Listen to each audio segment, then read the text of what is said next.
Est-ce que vous saviez que maîtriser le français serait désormais un préalable pour pouvoir obtenir un titre de séjour? Oui, oui, oui.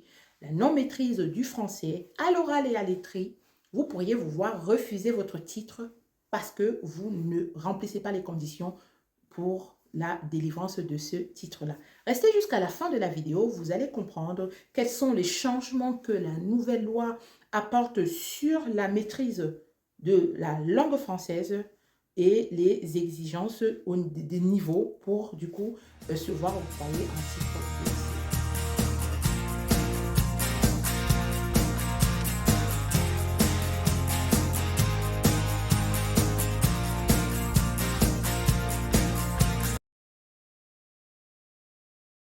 Demande d'asile de A à Z. Je reviens aujourd'hui avec une nouvelle vidéo où je vais aborder avec vous la question de la maîtrise de la langue française, donc un préalable pour la délivrance des titres de séjour. L'une des dispositions de la nouvelle loi asile, c'est la question de la maîtrise de la langue à l'écrit et à l'oral. C'est une mesure qui est très controversée, mais j'ai décidé de l'échanger, pardon, de la partager avec vous, les éléments de la loi. Et comme dans toutes les autres vidéos que je vais poster, j'aurai du coup un même canevas, c'est-à-dire que j'aurai une vidéo structurée en 3 parties. Dans une première partie, je vais vous présenter ce qui se passait avant la loi. Dans un deuxième temps, je viendrai sur les éléments de la loi. Que dit la loi et quelles sont les modifications qu'elle apporte? Et pour terminer, je donnerai mon avis en toute humilité sur mes réserves que j'émets sur ces dispositions-là, ou alors des questionnements que je me suis faits en lisant les éléments de la loi.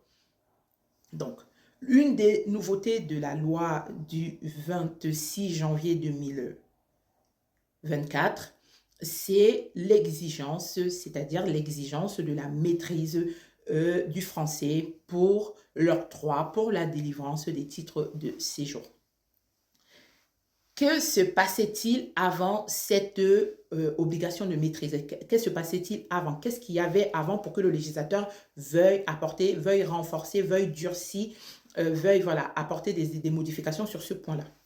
Avant la loi, une personne qui obtenait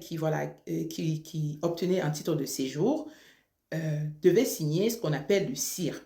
Donc, elle était convoquée à l'OFII, donc l'Office français pour la protection, pardon, l'Office français pour l'immigration et l'intégration, pour signer ce qu'on appelle le contrat d'intégration républicain. Donc, la personne se rendait pour signer son CIR et un test était fait, un test de connaissances linguistiques était fait normalement pour le français. Et à l'issue de ce test-là, les agents de l'OFII pouvaient orienter les personnes vers des structures habilitées pour bénéficier du coup des heures de formation de, de langue, mais aussi maîtrise, de connaissance de la, pardon, de langue, voilà, de connaissance de la langue. Ces horaires, c'est cette orientation-là, les personnes pouvaient bénéficier de 200 à 600 heures avec possibilité d'avoir 100 heures supplémentaires en cas donc pour la demande. Les personnes pouvaient demander à bénéficier de 100 heures supplémentaires si elles estimaient qu'elles étaient encore dans le besoin. C'est ce qui se passe, c'est ce qui se passait avant la loi. Donc, une personne, elle signe le CIR, elle est orientée, elle a un niveau infra A1, elle est orientée vers une association qui est un organisme qui est agréé par l'État pour bénéficier des cours. Et à l'issue de ces cours-là, de cette formation-là, la personne, si elle était très, très éloignée du coup du français à ce moment-là, elle avait une attestation d'assiduité parce que ces cours-là sont obligatoires, bien évidemment, parce que quand vous signez le contrat d'intégration républicain, ça veut dire que vous vous engagez. Dans un contrat, il y a une forme d'engagement, c'est-à-dire que vous vous engagez vis-à-vis de la France, d'apprendre le français et dans un deuxième temps, d'apprendre des principes et valeurs, d'où les journées de formation civique qui durent 4 jours. Et donc à la fin de ces journées-là, vous avez une attestation de présence qui est délivrée par l'organisme qui vous a dispensé du coup ces cours-là. Voilà ce qui se passait avant avant la loi. Et avant la loi, il y avait aussi, si vous voulez, au niveau de la maîtrise du français, les personnes qui sollicitaient la préfecture pour une carte pluriannuelle, il n'y avait pas une obligation de maîtrise de la langue. Avec des attestations du coup dispensées par, les organismes où vous avez suivi vos cours de français, une attestation de présence suffisait pour l'octroi d'une carte pluriannuelle. Quand on parle de carte pluriannuelle, ce sont des cartes allant de 2 à 4 ans. Pour les personnes qui sollicitaient du coup la préfecture pour une demande de carte de résident, il y avait une obligation de présenter quand même un niveau A2. Quand je parle de A2, c'est un niveau, le A2, c'est un niveau requis pour les langues vivantes niveau collège. C'est-à-dire que ce n'était pas un niveau très poussé, c'est un niveau voilà, de base. Pour les demandes, pour les personnes qui sollicitaient la préfecture pour la naturalisation, il fallait présenter un niveau. Donc, demande de carte de résident niveau A2 et demande de naturalisation niveau B1. Le niveau B1, c'est le niveau lycée. C'est ce qui était demandé. La préfecture exigeait du coup que les personnes qui veulent acquérir la nationalité devaient pouvoir leur fournir. Ça, c'était, il y avait un décret, un arrêté de 2020 qui obligeait les personnes à fournir des attestations délivrées par des organismes agréés par le ministère de l'Éducation. Donc, c'est ce qui se passe avant la loi. Donc, avant la loi, il n'y a pas d'exigence pour les cartes de pluriannuel 2 à 4 ans. Il y a une exigence par contre pour les personnes qui demandent une carte de résident qui est la maîtrise de la langue niveau A2. Pour la nationalité, il y a une obligation, mais de niveau B1. Que dit la loi des armées? La loi, elle a souhaité durcir, elle a souhaité apporter un peu plus de, voilà, je veux dire complexité dans la maîtrise, une certaine obligation pour pouvoir prétendre à des titres de longue durée, un titre de séjour de longue durée. Imaginons. Bon, je vais prendre le cas de la personne qui va solliciter la préfecture pour une carte pluriannuelle. Désormais, pour pouvoir bénéficier, pour pouvoir prétendre à une carte pluriannuelle, c'est-à-dire de 2 à 4 ans, il y aura une obligation pour vous de pouvoir fournir à la préfecture une attestation, un diplôme de niveau A2 français, de niveau A2. Vous avez bien compris, niveau A2, c'est-à-dire carte pluriannuelle de 2 à 4 ans, il faut un diplôme de maîtrise, pardon, un diplôme, une attestation de maîtrise de la langue française niveau A2. Le niveau A2, c'est le niveau exigé pour le collège. C'est le niveau de maîtrise de la langue vivante pour le collège. Sans ce document-là, vous pourriez vous voir refuser la délivrance de cette carte pluriannuelle. Donc, pour les personnes qui sollicitent la préfecture pour une demande de carte, déjà, une attestation d'assiduité, de présence au cours de français ne suffira plus. Elles ne suffiront plus, ces attestations-là, pour demander une délivrance de carte pluriannuelle. Donc, au-delà d'avoir été assidu, d'être assidu, pardon, au cours, il faudra aussi valider, à l'issue de ces cours-là, valider pour valider ce qui est demandé, c'est-à-dire valider toutes les obligations pour pouvoir obtenir du coup un titre, une attestation, pas une attestation, un diplôme. Il fallait valider tous les modules pour avoir un diplôme qui atteste que vous avez un niveau A1, A2. Pour les personnes qui vont solliciter la préfecture pour une carte de résidence, il faudra avoir un niveau B1. Pardon, B2. De B1, c'est passé à... Donc, de A2, c'est passé à B1, pardon. Donc, je reprends. Carte pluriannuelle, il faudra un niveau A2. Carte résident, il faudra un niveau B1. Nationalité, il faudra un niveau B2. Avant, pour la nationalité, un niveau B1 suffisait, mais désormais, il faudra attester d'un diplôme attestant un diplôme qui indique que nous avons un niveau B2 pour la naturalisation. Le B2 équivaut à la maîtrise de la langue pour entrer à l'université. Parce que moi, j'ai fait, quand je rentrais à l'université, quand j'ai fait mes études en Italie, pour entrer à l'université, il était exigé le TILI niveau B2. Je me rappelle, c'était équivalent au B2. Donc, maîtrise du B2, c'est maîtriser le français à l'écrit et à l'oral. Ça, c'est la disposition de la loi. Donc, je vais peut-être récapituler pour que ce soit plus clair pour vous. Avant la loi, pas d'exigence pour les cartes pluriannuelles de maîtrise de la langue. Désormais, c'est obligatoire. Une attestation d'assiduité était suffisante pour faire délivrer une carte pluriannuelle. Aujourd'hui, une attestation d'assiduité ne suffira pas. Il faudra valider les modules et obtenir le diplôme pour se voir délivrer une carte pluriannuelle par la préfecture. Pour acquérir la naturalisation avant, un niveau B1 suffisait pour déposer sa demande. Une attestation et un diplôme qui signifiait que vous aviez un niveau B1 suffisait. Désormais, il faudra un niveau B2, soit un niveau universitaire. Pour des cartes de résident, il faudra un niveau B1, ce qui était avant un niveau A2. Une fois cela dit, vous allez certainement me dire, mais comment ça va se passer? C'est-à-dire que désormais, vous sollicitez la préfecture, tant que vous n'avez pas cette attestation-là, ça peut être un des motifs, un des éléments qui pourrait être validé comme ne permettant pas l'octroi d'une carte demandée. Vous allez demander mon avis. Moi, les questions que je me suis posées quand j'ai regardé, quand je lisais la loi, là, ces éléments de la loi, je me suis dit, déjà au niveau des francophones, seront un peu avantagés dans le sens où le fait d'être issu d'un pays francophone, d'un pays où on parle déjà le français, il y aura déjà un certain avantage. Mais par contre, il y a des personnes qui sont à l'aise à l'oral, mais pas à l'écrit. Du moment où le législateur demande une maîtrise de la langue, non pas seulement à l'oral, mais aussi à l'écrit. C'est-à-dire que je pense que cette mesure-là viendra un peu complexifier l'octroi des cartes.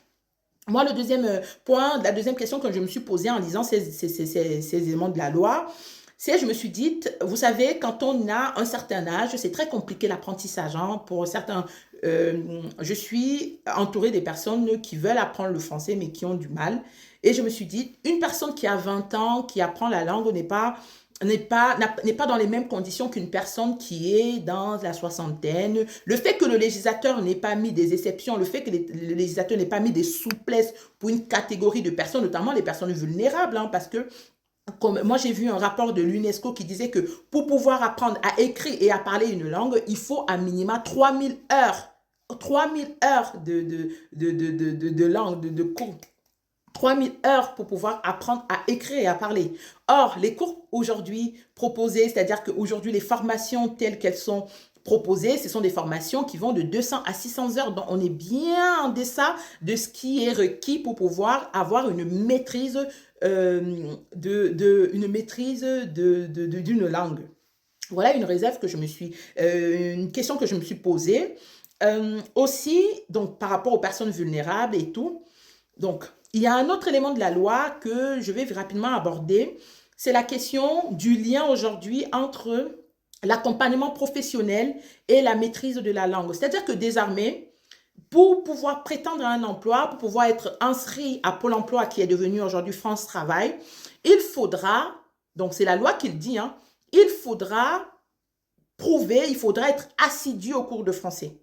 C'est-à-dire que les organismes de l'emploi, notamment Pôle emploi, France Travail, sera en lien, les organismes seront en lien avec les organismes qui vous dispensent les cours de français. Donc, si l'organisme qui vous dispense des cours de français indique que vous n'êtes pas assidu, à ce moment-là, l'accompagnement professionnel ne se fera pas. Dans cette mesure-là, le législateur, le gouvernement cherche aussi à contraindre les employeurs à prendre en compte la difficulté linguistique des personnes et de les accompagner. Parce que vous savez, aujourd'hui, c'est une obligation légale de l'employeur de vous former. Mais former à l'emploi, mais aussi former à la maîtrise de la langue. Après, donc, il y a cet élément-là, mais il y a aussi un autre troisième point, un lien avec la langue, c'est Pour les parents, les parents auront l'obligation, du coup, ils vont signer ce qu'on va appeler le contrat d'engagement des principes de la République. C'est-à-dire que le parent s'engage à accompagner son enfant dans l'apprentissage du français, mais aussi dans l'apprentissage des valeurs et des principes de la République. Ça, c'est des éléments très importants. Donc, ces trois éléments-là, ce sont les trois choses qui changent. La première chose, c'est qu'il y a un niveau d'exigence de maîtrise de la langue pour pouvoir accéder à différents titres de séjour, notamment à la nationalité. Donc, carte pluriannuelle et carte de résident. Il y aura aussi une exigence, pardon, il y aura un lien qui va être fait entre l'accompagnement professionnel du coup dispensé par France Travail et les organismes où vous suivez vos cours de français.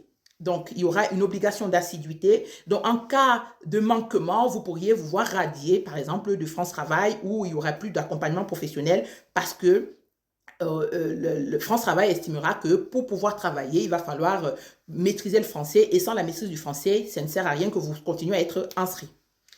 Le troisième point de changement de la loi, avec le changement, c'est le fait que les parents soient contraints, soient obligés de signer un contrat qui les oblige à accompagner leurs enfants dans la maîtrise, dans l'apprentissage du français, mais aussi dans le respect des valeurs et des principes républicains. Moi, la question que je me suis posée sur ces derniers éléments, c'est que aujourd'hui, notamment au public que je vois et que j'accompagne, des fois, ce sont les enfants qui maîtrisent mieux le français que les parents. C'est-à-dire que moi, j'ai vu plusieurs parents qui se faisaient accompagner par leurs enfants parce que les enfants apprennent facilement et aussi parce que les enfants ont les lieux de socialisation que les parents n'ont pas. Les enfants vont à l'école. Mais aussi, la question que je me suis posée, c'est est-ce que ce n'est pas à l'école la mission de dispenser du coup d'apprentissage de ces valeurs-là? Est-ce que ce n'est pas à l'école?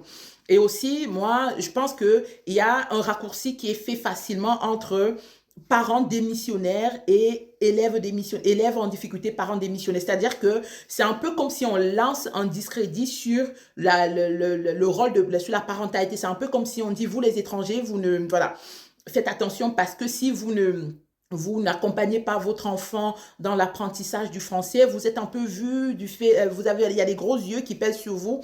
Déjà, être parent, c'est très compliqué. La question de la parentalité, déjà parce que les parents se posent des questions. Et aussi, il y a des parents qui sont en difficulté parce que un adolescent qui soit français ou qu'il soit étranger rencontre les mêmes difficultés. Donc, pourquoi insister sur le fait que les parents étrangers doivent apprendre à leurs enfants les valeurs républicaines et aussi l'apprentissage du français. Eux-mêmes, ils sont en difficulté.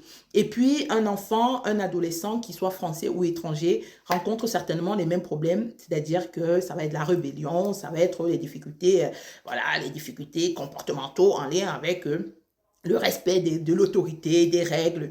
Et je pense que voilà, les parents, qu'ils soient étrangers ou français, rencontrent déjà des difficultés. Et le fait de jeter le probe et de mettre en plus cette pression supplémentaire en disant attention, vous allez signer un contrat qui dit que vous vous engagez, sinon, mais oui.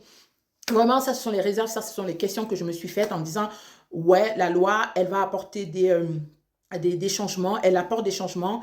Cette loi-là, cette mesure de la loi-là, il y aura un décret d'application qui, à ce jour, n'est pas sorti et dont la France, tous les départements auront l'obligation de l'appliquer avant janvier 2026. Donc, il y a un peu le temps. Il y a le décret, il y a certains départements qui vont l'appliquer tout de suite, d'autres peut-être pas. Et comme je l'ai dit tantôt, la référence du coup, si vous voulez aller plus loin pour comprendre un peu ce qui se passe, la référence de cette mesure de la loi, c'est les articles L413-2, L413-3, 413-7, L421-2 et 6 du CESEDA. Donc, elle n'est pas rentrée en vigueur encore. Donc, comme je l'ai dit, elle rentrera. Donc, elle a le temps. L'idée, c'est qu'au 1er janvier 2026, qu'elle soit rentrée en vigueur. Dites-moi ce que vous en avez pensé. Qu'est-ce que vous allez faire? Je pense qu'il est temps pour vous, pour les personnes qui sont en difficulté linguistique, de vous y mettre, parce que sinon, ce sera aujourd'hui, vous risquerez, de vous voir refuser un titre de séjour, tout simplement parce que vous ne remplissez pas les conditions linguistiques. Donc, vraiment, prenez un peu plus au sérieux l'apprentissage de la langue. Regardez la télé. Je sais que il y a plusieurs moyens d'apprendre le français. Ça peut être vous rapprocher des associations qui dispensent des cours gratuitement. Ça peut être via des logiciels sur le téléphone. Ça peut être aussi à la télévision en regardant des films ou en regardant, pardon, des documentaires en français, voilà. Essayez et sortez un peu de la communauté. Je sais que pour apprendre facilement la langue, il faut être au contact des personnes qui parlent cette langue tout le temps. Donc, si vous restez dans la communauté, ça va être un peu plus compliqué pour vous, plus compliqué pour vous d'accéder à la maîtrise, voilà, de maîtriser le français. Mais par contre, si vous essayez de vous rapprocher des personnes qui parlent de plus en plus français, ce serait un excellent moyen pour vous d'exceller ou alors de progresser. D'ici là, portez-vous bien, prenez soin de vous, pensez à vous abonner, pensez à partager la vidéo parce que bien sûr, la vidéo, elle peut aider.